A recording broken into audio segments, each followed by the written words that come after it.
A Small Union by Peter Tinniswood, with Bernard Hill and Liz Golding.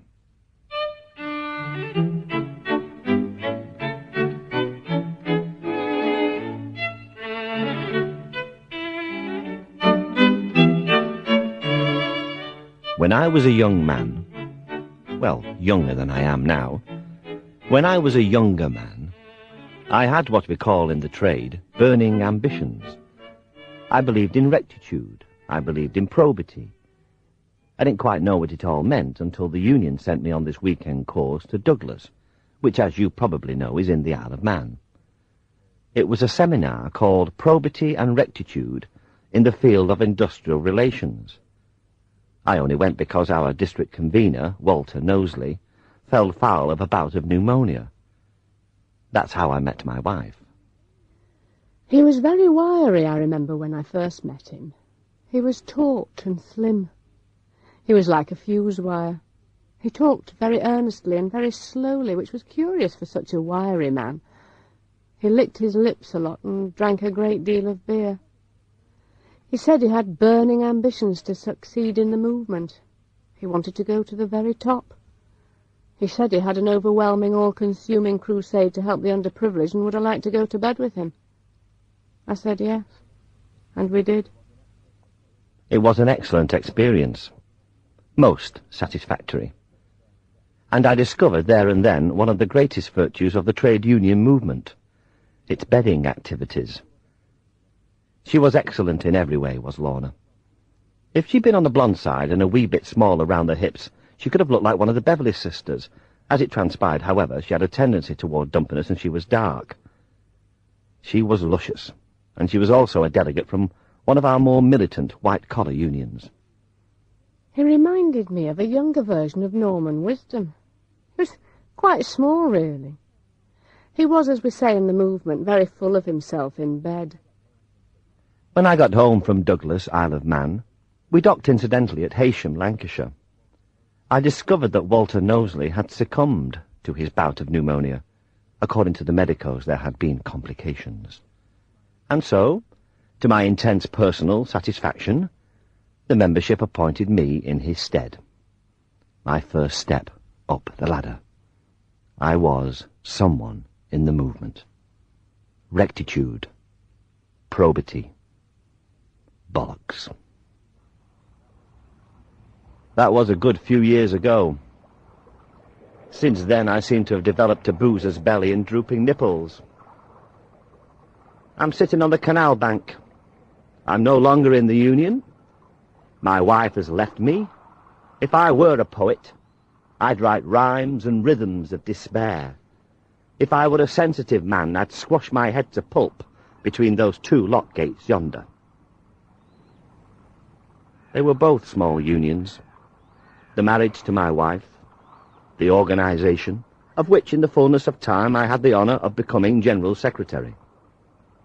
As a trade union official, I dealt with the problems, the multifarious problems, I might say, of skilled operatives in the cotton trade. As a married man, I dealt with the problems of man management and demarcation disputes. What were my successes, I ask myself now. You're totally obsessed with your work, Stanley. I know. You've no time for me, no time at all. Oh, yes, I have. Well, show it then. Show it to me. I'm showing it by discussing my work with you. Good grief, Lorna. We've got the big guns of the AGWU breathing down our necks again.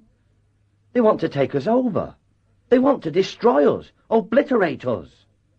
As I said to my executive committee, we are but minnows, desperately fighting to save ourselves from the jagged teeth of the bite of the pike. Wow, I bet that went down like a bomb. Well, naturally, Lorna, naturally. There was spontaneous applause. Do you know what I could just fancy now? Tell me, Stanley. I could just fancy a Lancashire hot pot like my mother used to make. Beef, scrag end of lamb, and the juices running over the side of your plate.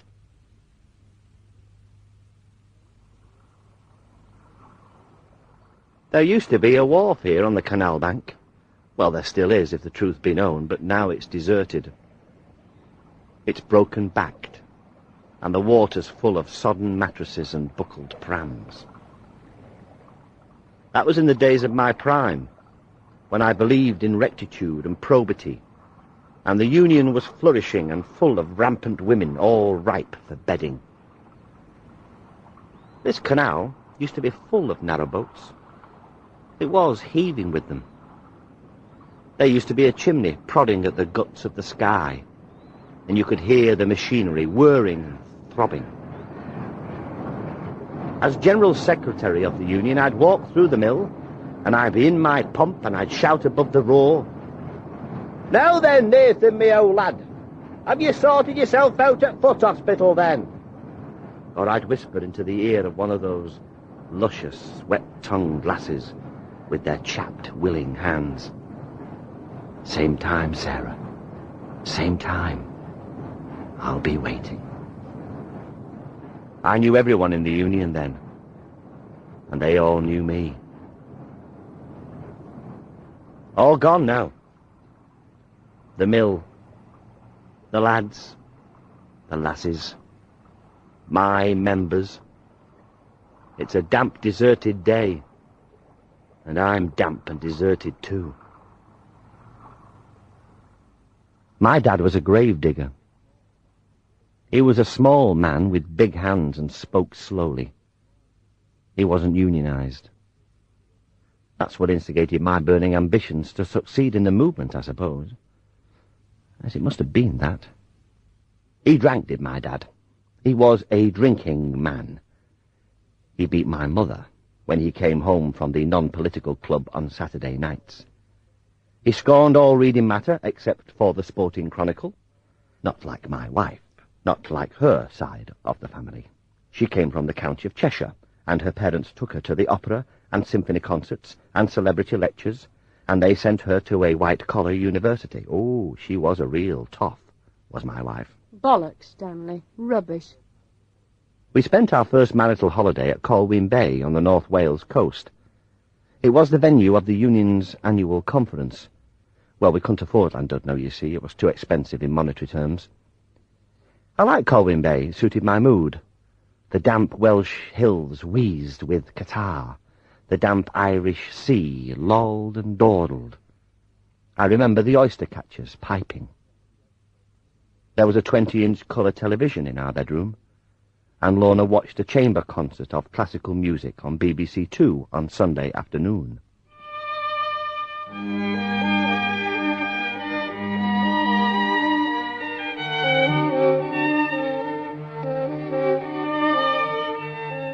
I somehow knew there and then that I'd made a grave mistake in our union. 3 years later, the AGWU made its overtures. "You're a small union," they said. "You're not viable. Amalgamate with us," they said, "against the cutthroat market forces of a free enterprise economy." It's a load of old rubbish, Stanley. Stand firm. Don't be taken in. Rectitude, Stanley. Probity, my dear. Our marital relationship had withered by then. Its veins stood out, purple and bruised. We were non-combatants in the battlefields of conjugality. It was the weekend of our annual conference in Bridlington. Well, we couldn't afford Scarborough. It was too expensive in monetary terms. I went out, alone at night. I walked on the beach. It was winter. It was cold. It was dark. I could sense the flat fish snuffling the shallows. I could sense the long, low silence to come. Next day, I addressed a full meeting of the membership of my executive committee. My speech went roughly thus. "Gentlemen, we are a small union. We are a weak union, both in membership and financial resources. We are weak in both clout and influence as regards our relationships with management. We are, gentlemen and comrades, blah, blah, blah." It was a bloody good speech, full of fire and compassion and concern, and not a word did they understand. Small minds. Narrow minds like bleak yards and drafty ginnels, and the delegate from Congleton stared at me with her husky brown eyes. That evening I met my wife in a pub. She was pregnant. So what happened today, Stanley? I put my proposals to my executive committee, Lorna. I put it to them straight. If you reject my plans, I said, we stay as we are, weak, fossilized, shriveling day by day. No relevance, no clout, no influence, no strength. Seek a new partner, I said, and we have a new future. Which union are you talking about, Stanley? Ours or yours?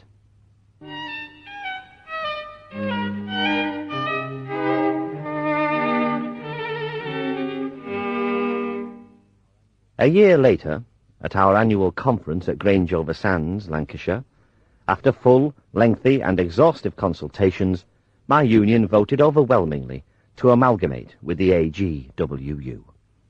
The delegate from Congleton congratulated me in person.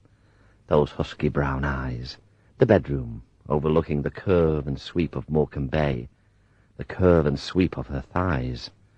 How she swooned, how she sighed. When I first married Lorna, I used to play this little trick on her. Without her knowledge and her cognizance, I would record her voice on the pocket tape recorder my Finance and General Purposes Committee had authorised for my use in matters of correspondence, or the taking of notes during lengthy train journeys, or fraternal conferences on the continent of Europe. She'd go potty when I played them back to her. Well, I had lunch with Barry today at this little Italian restaurant at the back of...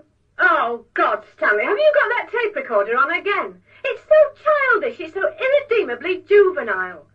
And there was that time she came back from the meeting in Fishguard, South Wales, and said... So Barry said he wants me to go to Cuba with him on the delegation. The thing is, I've got to make sure Sally can get back from... Oh, Stanley, not again!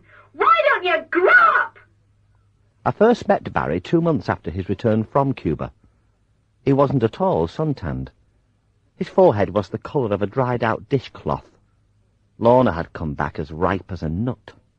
She was brown all over, and her skin was hot to the touch. Barry said Lorna had been absolutely invaluable in Cuba. She'd made a terrific impression on every single one of her fellow delegates, he said. And we went to this squalid little nightclub place on the beach, and Barry and I were sharing a table with these ghastly comrades from East Germany, and this secret policeman with the gold teeth and the pistol came up and asked me to dance. Well, quite naturally, Barry intervened and... Oh, no, Stanley, you've not started that all over again. Switch the bloody thing off! Barry and I were fellow delegates at a weekend union conference in Ventnor, Isle of Wight. I was representing the AGWU, which, since our merger, had appointed me chief assistant in the forward planning department. Barry had a beard. It was a weak beard, on a weak chin. He wore a lime green leather jacket with ammonia stains on the right sleeve. He offered his condolences on Lorna's latest miscarriage. We had a few beers and a plate of tongue sandwiches, and then I went to bed with a delegate from Stafford in the Potteries. It was excellent. How she swooned, how she sighed. Apart from the size of her nose, she looked remarkably like Sue Cook from Crime Watch. Well then, Stanley, and how was Ventnor? Not bad. Your fellow delegates agreeable, were they? Yes, excellent. Very passable. And very beddable, too. What? What did you say? Come on, Stanley, you don't fool me, love, you never have. I thought Barry was nice. Oh, he is, Stanley. Very nice. Excellent. We were living in a ground-floor garden flat in Highgate at the time. After the amalgamation, I had been compelled to move down south. Lorna was delighted, of course. She'd hated the north. Well, people from the county of Cheshire always do. People from Cheshire have nothing against northerners as such, Stanley. It's just that they're so gormless and resentful about life, and sneering and devious and... Ah, I see. You've got your machine on again. Very funny, Stanley. Ho, ho, ho. I had to pay frequent visits to the north. It was most unpleasant. The lads and the lasses treated me with contempt. Mills closing, factories closing, redundancies, foreclosures on mortgages and video machines. Their eyes were resentful, They distrusted my suits. Their faces were sullen. They sneered at my briefcase. I was a traitor, a turncoat. I deserted them for the good life in London. What were my 7 pieces of silver? The delegate from Congleton spurned my advances. The Canal turned its back on me and sighed. It was a relief to return to the ground-floor garden flat in Highgate.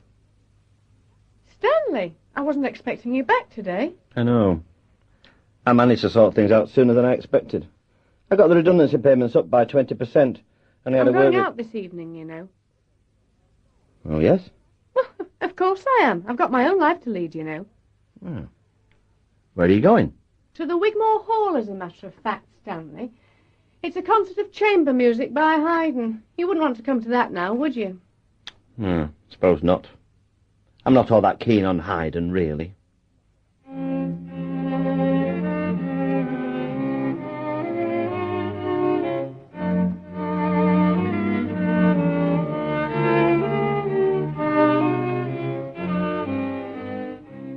After Mother died of her unexpected stroke, Father went to live with his widowed sister in Prestatyn, North Wales, a few miles up the coast from Colwyn Bay. It was a great burden to me, being an only son. Father couldn't cope. His widowed sister put an immediate stop to his drinking activities. She took him out every day in her Hillman Imp for afternoon tea. She bought him a suede trilby. She made him join a book club. She turned him into a reluctant devotee of garden centres. He just could not cope. "You never come and see me, son," he used to say.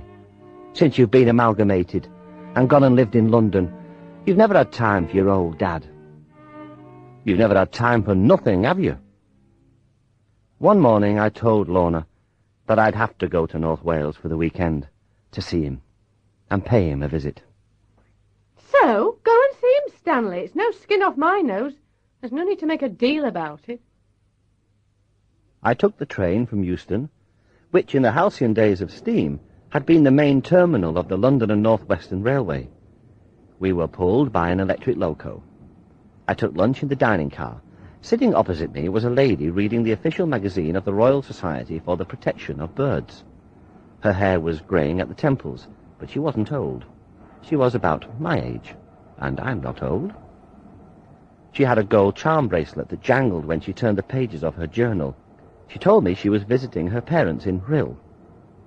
Her husband, who hailed from the home counties where they now lived, had a position in the city and refused point-blank to come with her. She had blue eyes and a sad smile. On the following Saturday evening, she borrowed her father's Austin Cambridge, and we went for surreptitious drinks to a pub at Ross-on-Sea. She said she had never met a trade union official before.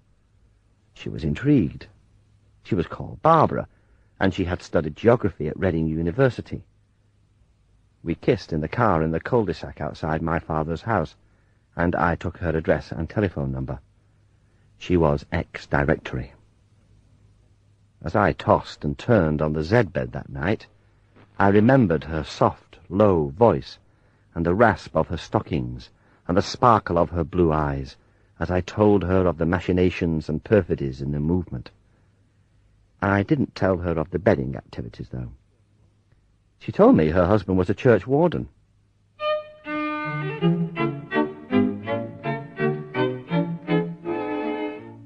When I got back to the ground-floor garden flat in Highgate on the Monday evening, there was no sign of Lorna. I had baked beans on toast and 3 cans of lager. Lorna didn't turn up till the following morning. Oh, you're back already, are you? Yes. How did it go? Not bad. How was your father? Not bad. Where have you been? Out. Is that all? That's right, Stanley. That's all. That was a few years ago, when I was younger than I am now. I'm on the canal bank. I might go for a drink or two. Father's waiting for his dinner. When his widowed sister took a tumble in the shopping precinct and subsequently died, he discovered that she'd left him the detached house in the cul-de-sac in Prestatyn, North Wales. He sold it and bought a terraced house back here in the north, in our hometown, hunched up close in the flanks of the Pennines. I was grateful to move in with him. It gave me a roof over my head. He's 87, is my father, and he still eats like a horse. Tripe batter, cow heel stew. In the evening, he has the television go. A year after our tryst in the pub at Ross-on-Sea, Barbara and I took a holiday together on the west coast of Scotland. She told her husband, the church warden, that she was going on a field studies course in ornithology. Black guillemots, merganser, scoter, malt whisky, bannocks, corncrake, and eider. By then, Lorna and I had parted. I remember how it happened. I'm leaving you, Stanley. I see. Another man, is it? Yes. Barry? Barry? Good God, no. That pathetic little squirt with his damn teeth and his tartan shirts and his cigarette cards. Barry? What the hell do you think I am? So, who is this other man? You. Me? Yes, Stanley, you.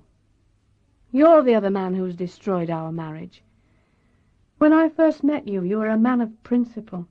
You were a man of strength, a man of probity and rectitude. You cared for your people, you fought for them, you grieved for them, you laughed with them and you wept with them. You bedded them, and I loved you. I admired you. I was proud of you. And then you sold out. You gave in. You capitulated. Amalgamation. Castration, my dear. Castration. Why did you do it, Stanley? Why? We set out for the west coast of Scotland, Barbara and I, from Euston Station. We were pulled all the way by electric loco. We stayed in a modest private hotel with its own garaging, which of course we didn't require. We had separate bedrooms, each with its own tea-making facilities. Grey seals with fat, silky bellies and husky brown eyes. How they swooned, how they sighed. We did not have relations, Barbara and I. I did not bed her. We kissed, of course. We held hands. I liked her sensible skirts and her sensible shoes. I liked the way she took the tops off her eggs and the way she put her fist to her mouth and gasped when the gannets plunged, helter-skelter and stiff, into the sea. I liked her taste in music. When all the skies are grey and it's a rainy day, think of the birdies in spring. Later in the year, I took her to the TUC annual conference in Blackpool, Lancashire. I was part of the delegation of the AGWU. I travelled up first class, special rate, from Euston. Barbara travelled independently. We stayed in a modest seafront hotel with a lift. She loved Blackpool, did Barbara. She loved the trams. She loved the piers. She loved the bluster and the heavy feet and the smokers' coughs and the slurping and the snorting and the composite motions. How we laughed over the composite motions. I resolved there and then to marry her. We would live in a small house next to and almost adjoining the Common at Wimbledon. We would take walking holidays in the Austrian Alps. We would go to concerts of light classical music at the Fairfield Hall, Croydon. We would take out a joint charge card at Marks and Spencer's and go late-night shopping once a week at Kingston-upon-Thames. She could join the Open University and resume her studies. We'd never be short of candles and night lights in case of power cuts in the winter. When I thought of our future together, how I swooned and how I sighed. And then I met her in the bar at the Hydro. Hello, Stanley. Lorna. Don't look so surprised, Stanley. I've just as much right to be here as you. You've changed the colour of your hair. I know. Do you like it? Yes, it makes quite a change. And how are things going with you, Stanley? Excellent. And you? Excellent. I've someone with me who's anxious to meet you. Who? I'll bring her over. She did. It was the delegate from Congleton. She'd aged. She'd got jowls. She smiled at me and took me by the hand. "This way, Stanley," she said. I felt the smirk of Lorna rippling down the rills of my spine. I couldn't stop myself. I knew it was wrong, but I had to do it. I had to give way and let her lead me to her bedroom. That delegate from Congleton. The curve and sweep of her thighs, her moans, her cries. She shut the door of the bedroom. She locked it. And then she said, "Got you, you bastard! Got you!" What? I said. "I've been waiting for this moment for years and years and years. I know, my dear Stanley, why you sold us out." "Well, what?" I said. "What?" She spared no details. Ledgers, statements, tampered books, my new account in the Trustees' Savings Bank. A flat in Highgate, Stanley. It's wonderful. Superb. How on earth did you manage to afford it? How on earth did you... Stanley, switch that bloody thing off. Oh, she'd been diligent, had that delegate from Congleton. For year after year she'd ferreted and probed. A Triumph stag, Stanley. How did you manage to afford it? How on earth did you... No, Stanley, don't turn it off. Let's listen to ourselves as we celebrate our love. The delegate from Congleton was swift and to the point. Resign and nothing would be revealed. Stay on and I resigned. There and then, I walked out. I took the train back to London, second class. I did not see Barbara again. I left her in the modest hotel in Blackpool. I used to be a man of rectitude. I used to be a man of probity. So who cares? Brothers, comrades, ladies and gentlemen. It's growing cold here on the canal bank. I'd better get back to father. I hate unions. I hate unions of every shape and variety. I loathe them. When father dies, I shall be on my own. The last union of all, dead and buried. Hurry up, father. Die, and I shall be free. Lorna, Barbara, the delegate from Congleton, lovely ladies from the movement with your soft ears and your willing hands. The composite motion is withdrawn at source. Hello. Now there's a lovely lady looking at me from the lock gates yonder. I wonder if she's unionised.